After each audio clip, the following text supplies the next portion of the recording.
अरे ये नितीन बस. अरे अंकलसाठी छान.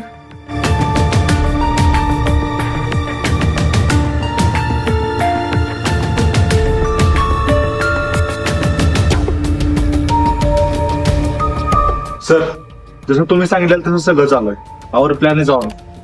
अजय, मी पण न्यूज चॅनल वर तुझ्या इंटरव्ह्यू साठी परमिशन घेतली आहे. संध्याकाळी एक्सक्लुझिव्ह आहे. गुड. आणि नितीन, फॉरेन्सिक लॅब बद्दल कोणाला काही कळलं नाही ना? No sir. अजय, पण खूप भीती वाटते. थोडी जरी चूक झाली ना, आय होप आपण जसं ठरवलं तसंच होऊ दे. येस खुशी, आपला प्लॅन सक्सेसफुल होईल. Let's see.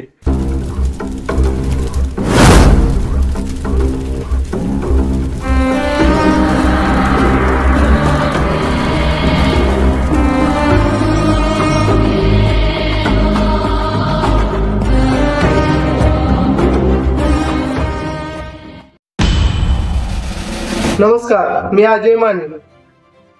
तर सर, जनतेचा पहिला प्रश्न असा आहे की कोण आहे हा शंख?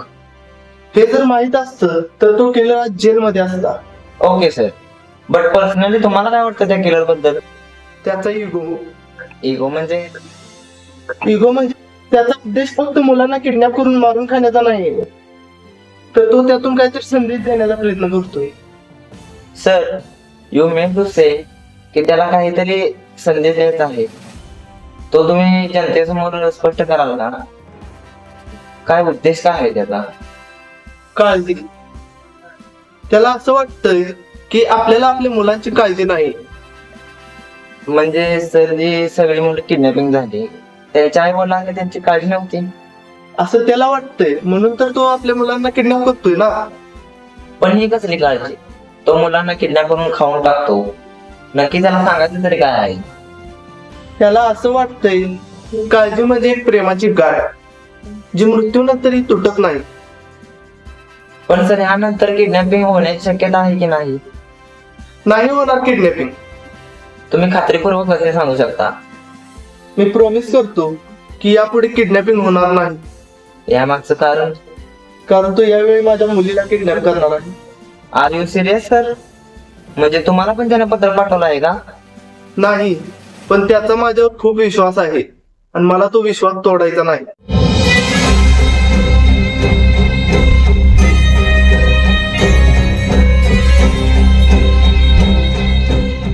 सर तो येईल ना?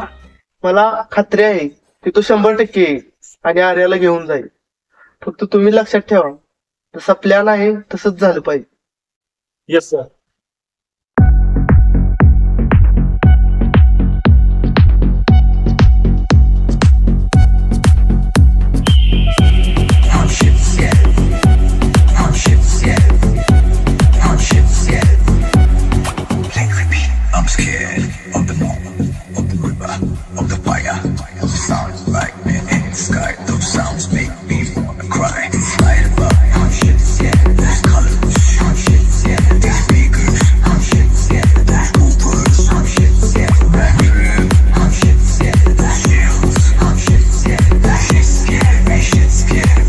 Okay, I'm on a beat.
गाडी.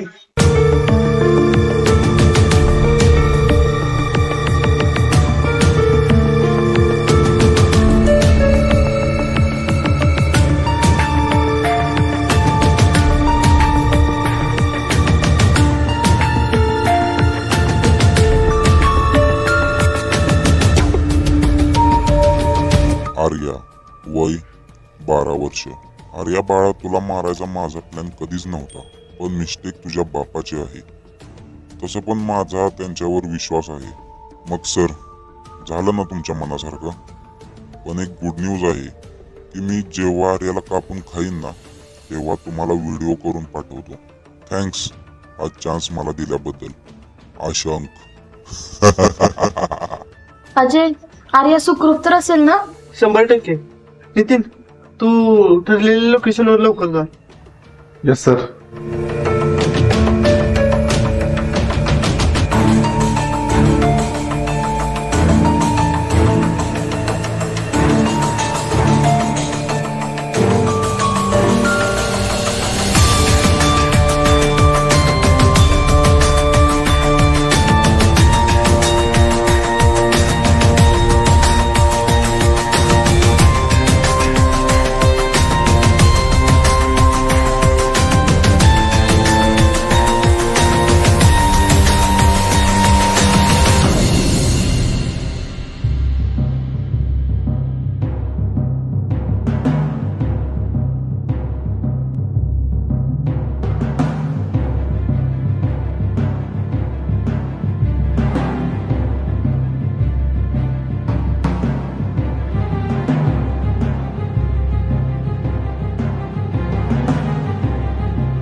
तुला एक गोष्ट सांगतो. एका समुद्रामध्ये ना एक मासा असतो, पण त्याला बाहेरची दुनिया बघायची खूप इच्छा असते. तो त्याच्या बापाला म्हणतो की मला बाहेर जायचं आहे, पण त्याचा बाप रोज सारखं त्याला म्हणायचा की आज नाही उद्या, उद्या नाही परवा, असं म्हणून तो रोज टाळायचा. मग तो मासा एक दिवस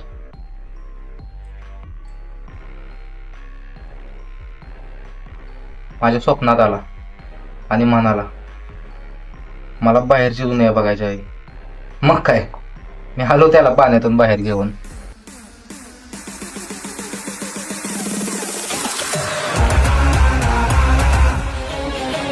निष्कर्ष असा आहे की ज्याच्यासाठी जागा आहे ना, त्याने तिथेच खुश राहावं.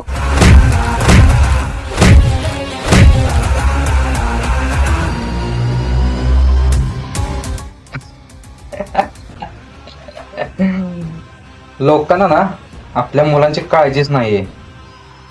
आठवतंय मला, रोहन रात्रीच्या वेळी ना एकटाच खेळत होता. लोक आपल्या मुलाला कुठं पण कसं पण सोडतात, आणि रोहनचे आई बाबा पण तसंच केलं त्याने. आपल्या मुलाची काही काळजीच नाही ना त्यांना. मग काय, आलो बिचाराला घेऊन मी. आणि मग जय सकाळी सकाळी तो घराच्या बाहेर खेळत होता. जवळजवळ तो अर्धा किलोमीटर अंतरावर गेला होता खेळत. नशीब की मी त्याला वाचवलं. आणि नंतर मग ती 5 मुलं, त्यामध्ये तुमच्या नितीन सरांचा पण मुलगा होता. तो ड्रायव्हर दारू पिऊन गाडी चालवत होता. चुकून जरी मुलांचा ऍक्सिडेंट झाला असता ना, मग काय केलं असतं. पण त्यांच्या आई बाबाला काही काळजीच नाही ना मुलांची. गाडीत बसवलं, मुलं शाळेत पोचले की नाही, मध्येच काय झालं तर नसेल ना, काय पडलीच नाही ना मुलांची. मी त्या 5 मुलांना सेफ घेऊन आलो आणि त्या ड्रायव्हरला ना याच हत्याराने मारलं. आणि नंतर मग तो शिवम जवळजवळ 4-5 वेळा तो हॉस्टेलमधून पळून जायचा त्याने प्रयत्न केलेला. त्याच्या बापाला माहिती पाहिजे ना आपल्या मुलाला काय पाहिजे काय नको, पण त्याच्या बापाला काय काळजीच नाही मुलाची. मग काय, आलो त्याला पण घेऊन मीच. आणि आज तू पण तीच चूक केली. मला वाटलेलं की तुला तरी तुझ्या मुलीची काळजी असेल, पण नाही, तू पण तसाच निघालास. तुला माहिती होतं चांगलंच की एका आपण सायको किलरला चॅलेंज दिला आहे. कधी पण काही होऊ शकतं. पण तुम्ही नशेच्या गोळ्या खाऊन झोपला आणि मग काय, मी आलो तुझ्या आर्याला घेऊन.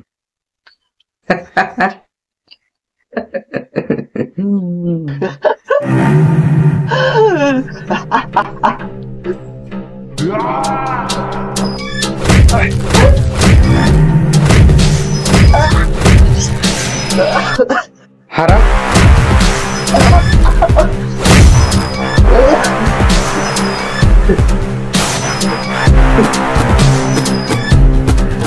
हसू नको आरामखोर, हसू नको. मी मुद्दाम माझ्या मुलीला तुझ्या सोबत पाठवलेलं, तर तुझी काय लायकी जो माझ्या मुलीला हात लावू शकेल. बर,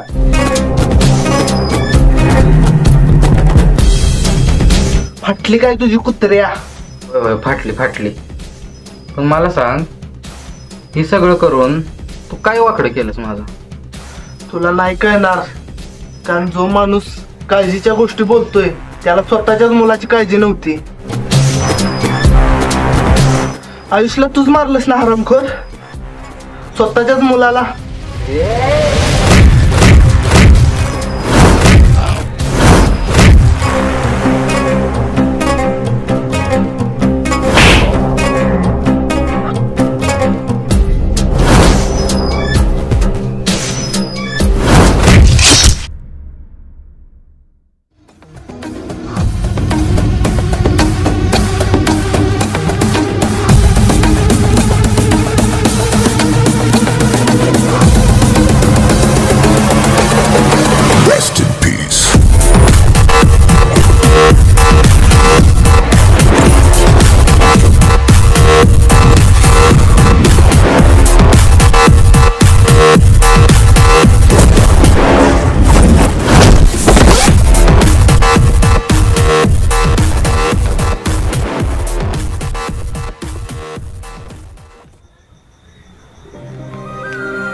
आयुष,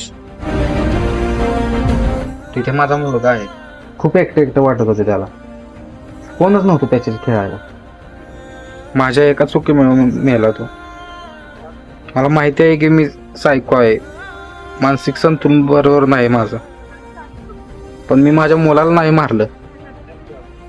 मी खूप प्रेम करतो त्याच्यावर. माझ्या मुलाची जेवढी मला काळजी आहे ना, तेवढी कुठल्याच आईबाबाला आपल्या मुलाची काळजी नसेल. तो येतो माझ्याकडे, तू बघितलं नाहीस ना त्याला, म्हणून तू असं बोलतोय. पण तो येतो माझ्याकडे आणि मला म्हणतो, पप्पा मला खेळायचं आहे. कोणच नाही खेळायला माझ्यासोबत. आणि मग अचानकच गायब होतो. तू घेऊन जा सगळ्या मुलांना. मला विश्वास आहे की तू त्यांची नीट काळजी घेशील. जा घेऊन तू.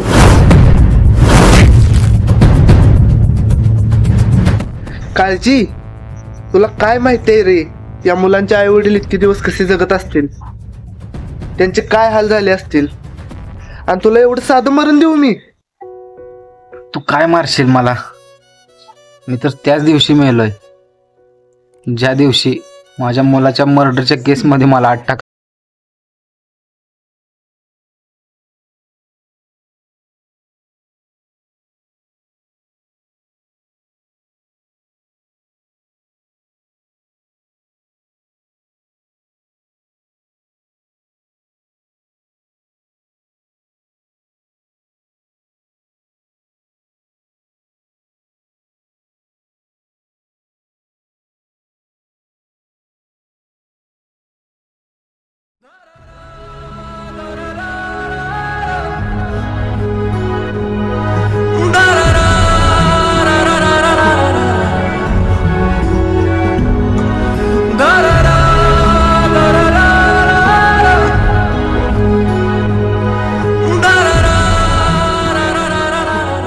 Breaking news. CBI officer Ajay Mane यांनी किलरला पकडला आहे. महत्वाची गोष्ट म्हणजे सर्व मुले सुखरूप आहेत.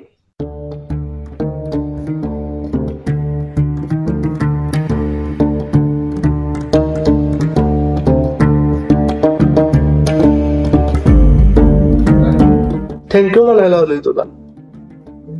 तुझी पद्धत चुकीची होती, पण एका अर्थाने चांगलं काम केलंस तू.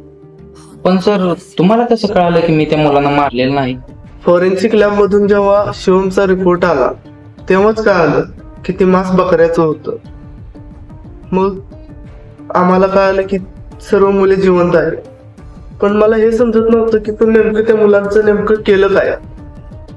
मग त्याच रात्री मी तुझ्या त्या बंगल्यात शिरलो आणि पाहिलं तर सर्व मुले जिवंत होते.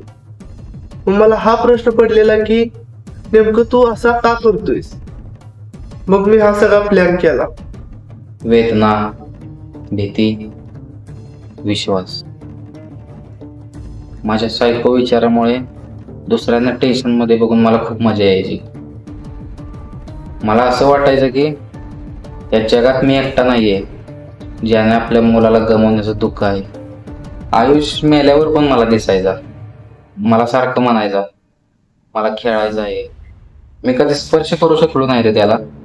कधी मिठीत सुद्धा घेऊ शकलो नाही त्याला. मी त्याला खूप खेळणी आणून दिलेले. मग मी ठरवलं की आयुषला प्रत्येक आठवड्याला एक नवीन मित्र आणून द्यायचा. ते बघून तो खूप खुश व्हायचा. मग त्याला तसं बघून मला पण खूप खुश व्हायची. माझ्या मुलाची जन्मतारीख आणि मृत्यूची तारीख एकच होती, 9 तारीख. म्हणून मी 9 तारीखला जन्मलेल्या मुलांनाच किडनॅप करत होतो. तुझी मजा लोकांसाठी खूप मोठी सजा होती. सोड, तुला काय माहिती मुलाला गमावण्याचं दुःख. मुलाला गमावण्याचं दुःख माझ्यापेक्षा कोण चांगलं समजू शकत नाही.